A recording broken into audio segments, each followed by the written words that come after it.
నమస్తే ఫ్రెండ్స్, నా పేరు జయవర్మ. దేశంలో రోజు రోజుకి చట్టాలను, నేరాలకు వేసే శిక్షలను మార్పులు చేస్తూనే వస్తున్నాం. ప్రజెంట్గా ఐపీసీలోని కొన్ని సెక్షన్లను, ఇన్వెస్టిగేషన్ ప్రాసెస్ను మరియు శిక్షల్లో కొన్ని మార్పులు తీసుకొస్తూ బిఎన్ఎస్ అంటే భారతీయ న్యాయ సంహిత, బిఎన్ఎస్ఎస్ మరియు బిఎస్ఏ వంటి చట్టాలను ప్రస్తుత పరిస్థితులకు అనుగుణంగా మార్పులు చేస్తూ జనవరి 1, 2024 నుంచి అమల్లోకి తీసుకురావడం జరిగింది. అయినప్పటికీ అత్యంత హేయమైన నేరాలు వెలుగులోకి రావడానికి కారణం ఏమిటంటారు? ప్రజలలో చట్టాలు, వాటి ద్వారా విధించే శిక్షల పట్ల అవగాహన లేకపోవడమే ఒక కారణం అంటారా? లేదా అవగాహన ఉన్నప్పటికీను చట్టాల పట్ల భయం లేకపోవడమే ఒక కారణం అనుకోవచ్చా? మరి 2021లో ఫన్ బకెట్ బార్గో కేసు కానీ, 24లో జానీ మాస్టర్ కేసు కానీ, అదేవిధంగా రీసెంట్ టైమ్స్లో వెస్ట్ బెంగాల్లోని చిన్నారులపై జరుగుతున్న వరుస సెక్చువల్ అబ్యూజ్మెంట్స్ కానీ, వాటికి గల కారణాలు ఏంటంటారు?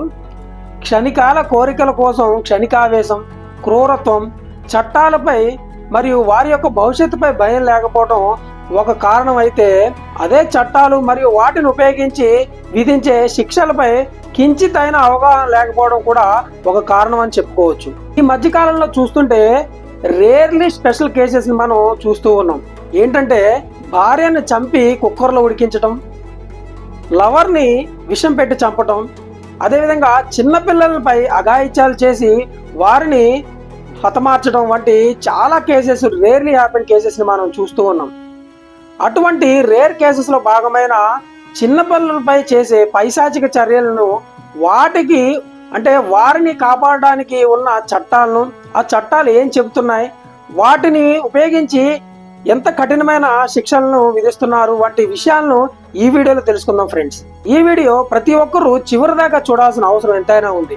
ఖచ్చితంగా మనలో ప్రతి ఒక్కరూ చట్టాల గురించి ఎంతో కొంత అవగాహన కలిగి ఉండటం ఎంతో అవసరం.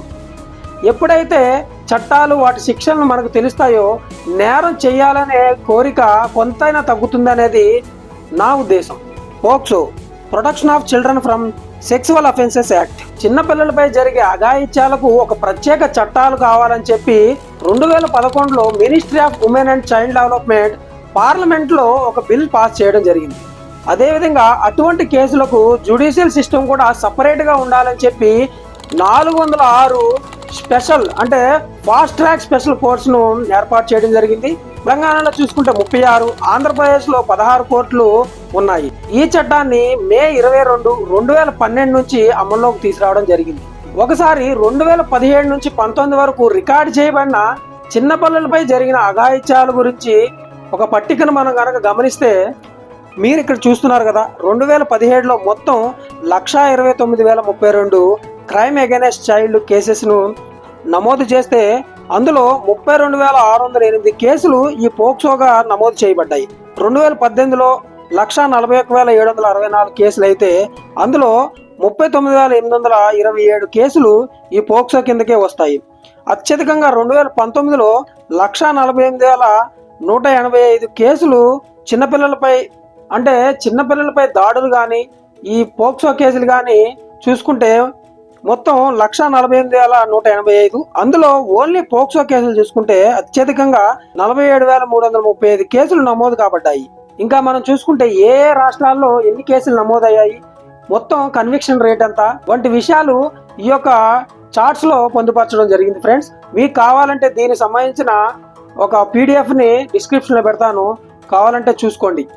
మరి పోక్సో కేసు ప్రూవ్ అయితే శిక్షలు ఏ విధంగా ఉంటాయి, వాటి గురించి ఒకసారి తెలుసుకుందాం ఫ్రెండ్స్.